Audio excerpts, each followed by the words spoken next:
The next session is sponsored by Bupa, who we'd like to thank. I'm going to introduce Stephen Cook, who's Director of Pharmacy for Bupa Home Healthcare, who's going to chair this session.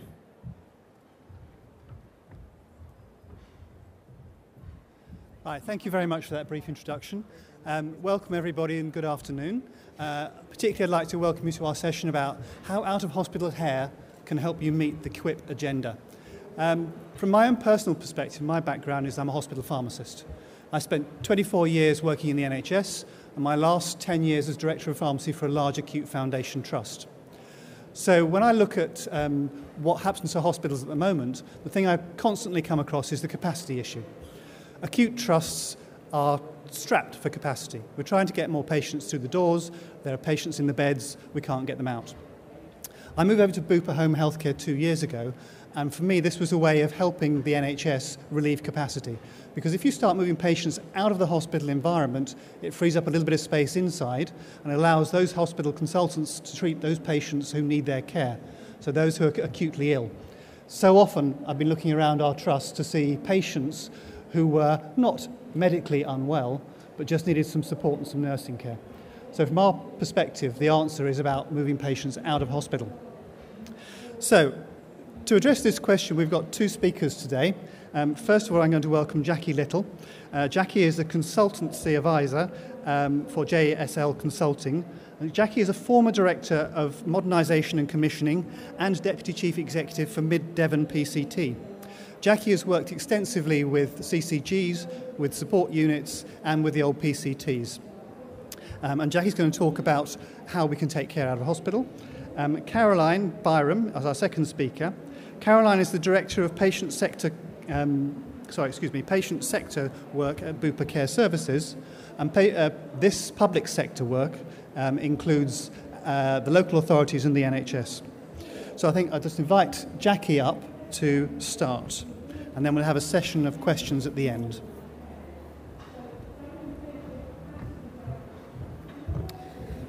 Thank you. I'm going to speak for about 10 minutes about the overarching issue facing every NHS organisation in England about the QIPP, and then look at something very specific about a piece of work recently undertaken looking at a snapshot of a day of an acute trust, which I think is replicable across the United Kingdom. One of the things that we're all facing is the fact that the NHS in its current form is totally unsustainable. And I'm not saying anything that you don't already know. We already know that the changing nature of disease and the fact that patients are living longer, and actually we've got people who are survivors of diseases, makes the challenge for delivering healthcare ever more difficult and important every year. And one of the things that I feel very passionately about is that we continue to provide the services in the same way that we have done for 65 years in some cases, from when we started the NHS in 1948. And the only way that I believe that we're going to make a fundamental difference in the NHS is to challenge some of those boundaries and really put the patient at the centre. And none of what I'm going to say is new to anybody, but I think we need to start making some bold and courageous sort of steps forward to really make differences in the way that we deliver and provide healthcare. We all know that the NHS is currently going through the most fundamental change since it was set up in 1948, but also it's got the biggest financial pressure that we've ever faced. And the only way that we're going to achieve the QIPP challenges and some of the productivity challenges is to fundamentally look at things differently. It's not about doing the same things but faster. It's about really looking at the root cause of why we've got huge deficits, why we've got real capacity issues, and actually why we're not as productive as we could be. And I think part of that is because I said before that the system is relatively unchanged. We send patients into hospitals because we've got big concrete buildings called hospitals. But when you actually break down why a patient is in there, they don't always need to be seen in an acute hospital. They need to be seen by a professional, they need to be seen by nurses, therapists and social services people, but actually those services could be provided outside of a hospital setting. There's enormous clinical variation across the NHS, and that's one of the challenges facing the system over the sort of the coming period, is actually to make sure that no matter where you live, you should get the best outcomes. And there's also huge challenges to reduce waste and improve efficiency, which again goes back to the fact that services are provided in very traditional ways. If you look at the QIPP agenda, the main characteristics of a sustainable system are care closer to home, earlier intervention, fewer acute beds, and it is about challenging what we've been providing for the past 65 years. So how can out-of-hospital care help? I think out-of-hospital care can support the system so that patients can be treated timely in a more appropriate setting. I think it allows us to offer value for money, because actually an acute hospital is very, very expensive and out-of-hospital care is not as expensive. There's an imperative for the NHS to improve productivity, and it's also about improving care for patients and quality and outcomes, and actually putting patients at the centre. There's also a need to manage waste, and actually fundamentally about improving flow. And I think one of the things, if you look at hospitals in a day-to-day basis, patients are often stuck in the system because the systems around them aren't efficient. The clinicians are efficient, and actually the teams are, the therapy teams, but it's actually the admin systems which don't support the flow of patient through the system. I think one of the things is that we really need to understand what happens to patients in the system, and we're not very good at that. We often assume that we know what's happening to patients, but the only person that knows what happens to a patient from beginning to end is the patient. And I think we need to start reviewing our systems and really reviewing the services that we provide and start challenging and actually asking the question, is it still fit for purpose? Because in some cases I think that the systems are very outmoded. And I think we need to become truly patient-centred and put the needs of the patient first, as opposed to being driven by organisational needs and wants. I worked in an acute trust for a number of years, and actually we provided services because as a trust we wanted to provide them. They weren't necessarily based on real patient needs, so we need to redress that balance. So how can out-of-hospital care help? I think it's about providing clinically appropriate and safe alternatives to secondary care. I think it's about developing new care pathways which put the patient at the centre. And I think it's making sure that patients get seen by the right patient, by the right professional at the right time. And I think it's the old adage, and it's the saying that we've heard for a long time, but actually we really need to embrace it. And if we don't make the changes now, we've never got a better opportunity. And I think it's about adding value. Out-of-hospital services should not be seen as an addition to hospitals, but it's a real alternative. It's actually saying if an alternative service was there, we could prevent admissions, but it's also about facilitating rapid discharge and making sure that patients get the best outcome when they leave acute care. So it's about care closer to home, which is what out-of-hospital care is. It's about earlier intervention. It's actually making sure that patients either go in when they need to but come out in a timely fashion, or don't go in at all. I think it's also about working with acute trusts to reduce their bed stock. It's about the need to reduce the number of beds that we have in the acute sector. We can't afford to work in the same way that we have since 1948. And I think it's also about more standardisation. So actually, if you live in one county, you shouldn't have a different quality and outcome depending where you live. And I live in the southwest, and we see that all the time. Depending on what part of the peninsula you live, you get a different outcome as a patient based on the amount of services that are available and actually whether they're close to a patient's home. And I think it's also about empowering patients. We should be asking patients what they want. And I work in acute trust undertaking service reviews, and you often ask patients what they want, and they don't want to be in hospital. And if they've got low, non-acute needs, actually their wish is to be seen at home by a nurse or by a therapist. And also it's about reducing unit costs. So all of this is about achieving the QIPP, which I believe is achievable by looking at out-of-hospital care. At 3 different levels. So you've got virtual wards where patients can be seen at home or in their normal place of residence, but actually receiving treatment and care of a non-acute medical need. Patients often need transitional care. They're waiting for a place in a care home, for example, but they're still occupying a bed, and it's the old sort of saying bed blockers, but actually they're still there, and it's costing the system a lot of money. But it's also about providing non-acute services. So we've got patients currently going in for day treatment or day service treatment, but actually they could be provided in a non-acute setting. So it's all three of those. And it's about making sure that the whole system works, so we reduce unadded value steps, we improve productivity, it's about reducing delays, it's making the patient pathway better for patients and also the whole system.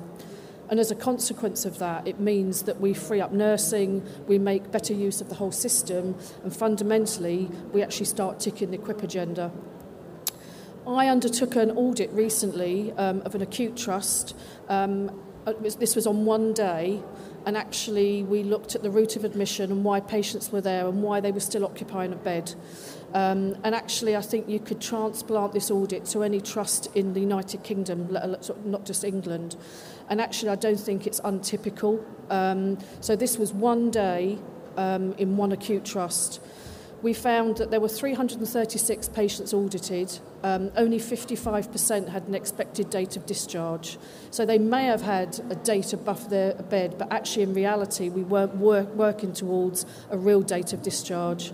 61%, only 61% had ongoing medical needs. So there was a remaining balance of those patients that were occupying a bed, but for non-acute medical needs.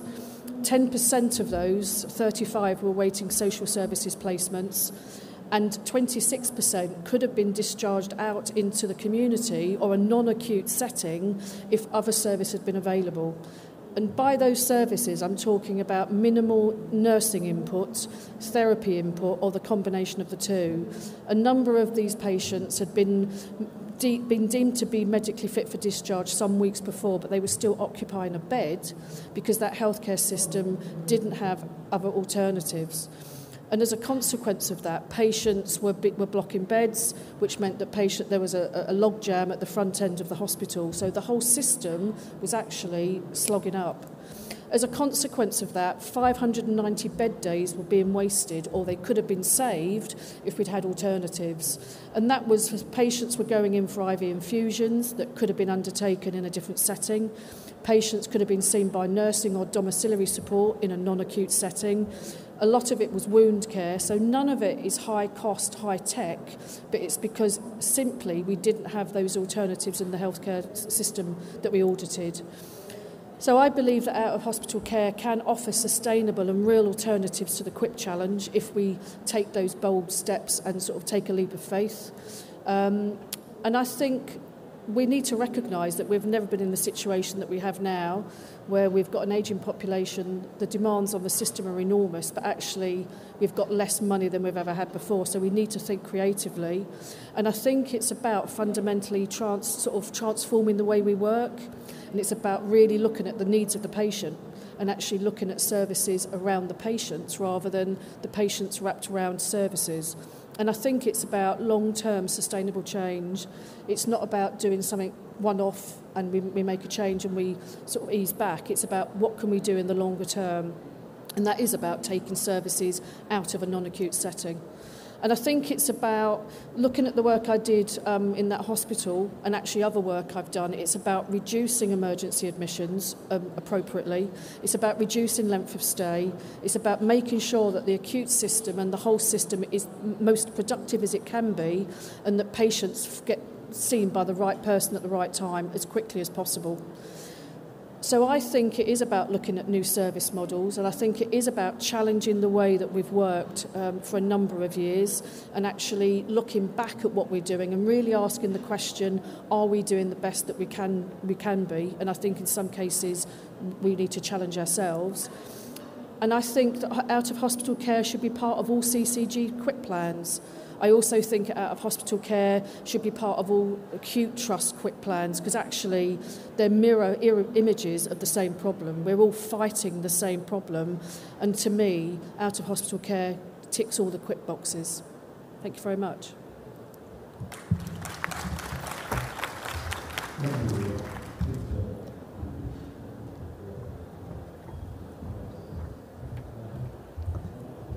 Good afternoon. In my role, I engage with commissioners on a daily basis, and the success of Bupa as a business is based on meeting the challenges that you have, as we share those challenges as outlined by Jacqui. Bupa was founded as a provident association. We have no shareholders. We only exist to deliver our purpose, which is help people lead happier, healthier, longer lives. And to us, that means working with you to support you in the transformation towards a person-centred care and health system. Bupa have about 75% of our service users funded by the public sector, that's local authorities, NHS, CCGs, and we have an extensive capability in the UK across the health and social care sector, and much of our work bridges that divide. We have, as Jacqui's just already outlined, we support people in their own homes, providing care there. We also have in excess of 300 care homes who provide a range of services out of hospital, meeting many of the pressures you have in relation to the QIPP agenda.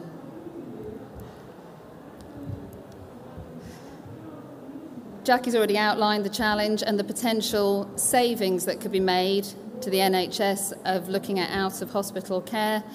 As well as savings to the NHS, there's efficiency across the whole health and social care spend that can be made. But more fundamentally than that, for us, it's out-of-hospital care has the potential to improve patient choice and the patient experience. We as an organisation, as I said, have a national coverage, but we also are very much based in our local communities. We have around 30,000 staff based in out-of-hospital settings in local communities. That gives us an enormous amount of insight and understanding about the pressures that everybody's facing at the moment, and the ability to bring that learning across into new services in new environments and share and continuously improve our services and support you to continuously improve your delivery too. In the out-of-hospital sector, we're delivering a range of services at the moment around admissions avoidance, step up, step down, reablement, rehabilitation services, as well as providing support for people in their own homes across a range of services, including the delivery of Herceptin and other IV infusions. I'm just going to talk very briefly now through a couple of case studies which will give you examples about what this actually means in practice and how we work across the health and social care sector in true partnership and multidisciplinary teams to deliver better patient and person experience. Some of these case studies are a little wordy, but I shall sort of summarise and run through them. One of the services we're delivering at the moment is an OPAT service which allows people to remain in their own home whilst receiving treatment, delivers a better patient and person experience because it addresses the person as a whole person, responding to the whole life they're living, and allows them to continue to live that life and enhances their well-being whilst delivering the medical support they require in their home setting. There are some quotes on the right-hand side from clinicians local to this service who outline the benefits that we've got about delivering a patient-focused service in a home environment. The same applies to our home chemotherapy service. This is a very long quote, and I won't read it all out, but it's a very sort of personal and touching quote from someone, and really brings home to, I think, all of us who work at Bupa, how we can really enhance the quality of individuals' lives, and that's the measure of our success as a business. We also operate care and health services from around 300 settings across the UK, and a number of those are providing rehabilitation services and reablement services, allowing, again, people to receive care closer to home, smoothing the transition between health and their home environments, providing a sort of short stay, short-term support for people in an environment that's more homely, and replicates the environment they will have when they return home. And that's the aim of these services, is to support people and enable them to return home. The final case study I've got here, and I think these slides will be available to you, and perhaps you can read them in more detail then, is about the short stay and community centre we've developed. This is a pilot project, and as an organisation we have the agility and the ability to invest in innovation and test new models of out-of-hospital care. And the Rush Green Short Stay and Community Centre was set up to do as it says on the tin really, provide a community centre that enable people to access a range of health and social care services in their home environment. It supports people through rehabilitation. We have daycare, pop-in services and community services, which on the face of it may not seem related to their health needs, but services such as training for the elderly in internet shopping. That enables someone to live well at home and access services they might not otherwise have been able to do, and also addresses the issues of social isolation as well, and carer support, which are often fundamental to people's health needs and the reasons why they access the acute system. So that was a very, very quick run through some of the range of services that we're providing to address the QIPP challenge and meet out-of-hospital care needs. And I'll hand back to Stephen.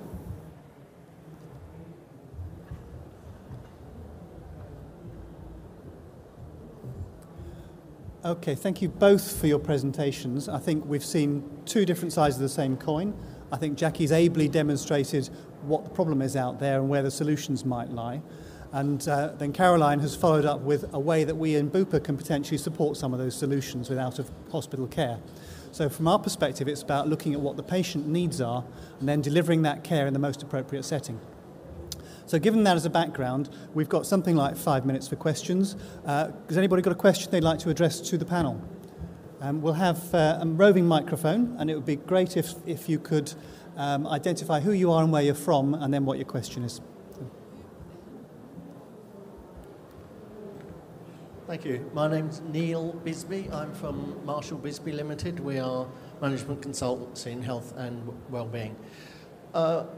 Excellent explanation. What was lacking for me is some idea about, I mean, the bottom line is we've got to save money, and neither presentations actually seem to give us a lot of information about, well, if you do it this way, you're either going to get better care or you're going to save money. And so there were no numbers. I mean, what's your sense about we're in an environment where we need to save money? Can I start by answering that question, then hand it over to my colleagues? Around about December 2011, Bupa published a report called Taking the Pressure Off, which looked at the global financial impact of taking care out of hospital. And within that, we looked at three key areas.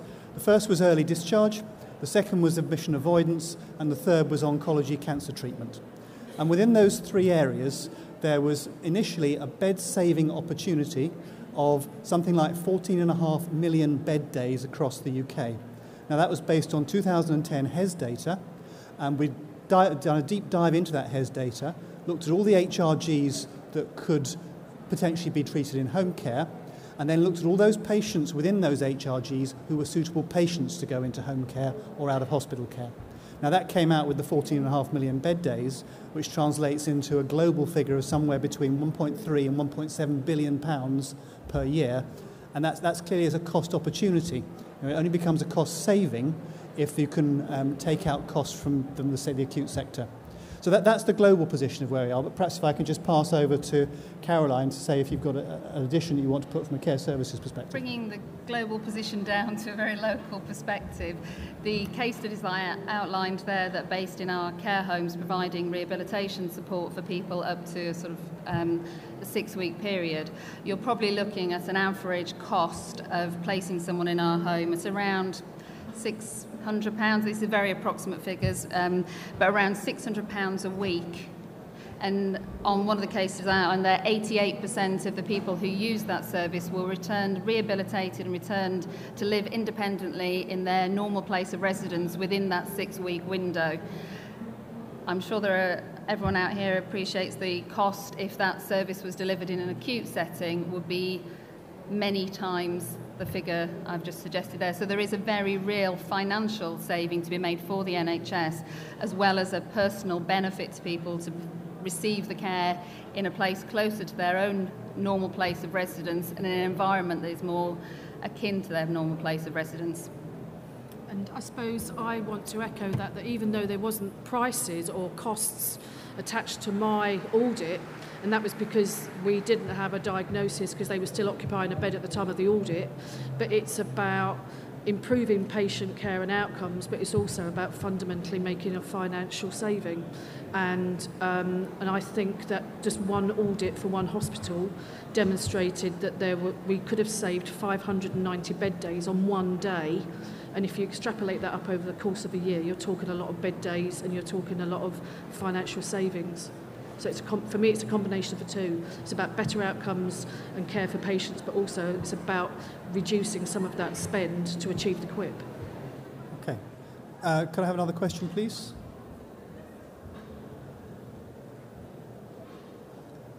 Anybody else have a question? Sir, did that answer your question, first of all? Thank you. If there are no other questions, I'd perhaps just like to pose one before we leave. And again, from my NHS experience and background, when QIPP came in, there was a big focus on the P in QIPP about productivity and not much focus on the quality and the prevention and the innovation. I'd just be interested perhaps to ask Jacqui as a starter as to how the NHS needs to jump into that almost paradigm shift to get away from the productivity angle and to look at the whole system quality improvement. I think for me it's about the impact of not being innovative, and I think it's looking at the cost of traditional healthcare systems and the way that we look at patients, and just looking at the audit that I undertook sort of like 6 weeks ago, the cost of keeping those patients in hospital where they didn't need acute care was much larger than it needed to be than if we'd had patients out in the community or at home. And I think it's about taking that leap of faith and actually saying what's the best care needed for those patients, rather than what do we need as an organisation to continue with our 14 wards and day treatment and day services. And I think it's recognising there's only one pot of money, and primary care and secondary care need to come together to make the best use of that money to collectively achieve the QIPP priorities, because it's everybody's issue really. It's not secondary care's problem, it's not primary care, it's everyone's, and we've got to do it together. And we've got to put patients at the centre and improve care pathways. Thank you very much. I think just before we close this session, I've got 2 points to make. One is in terms of feedback. We'd be very grateful for any feedback that you might like to give us. If you jot it onto a card and drop it off at the Bupa stand, that would be great. It will help us improve for next time. And secondly, Bupa did also publish a report about how to take care out of hospitals. And there's a copy of that report available again on our stand if you'd like to drop by and pick one up. Or equally, it's available on our website. So at that point, I'd just like to say thank you very much to our 2 speakers for an excellent job, and thank you to yourselves as the audience.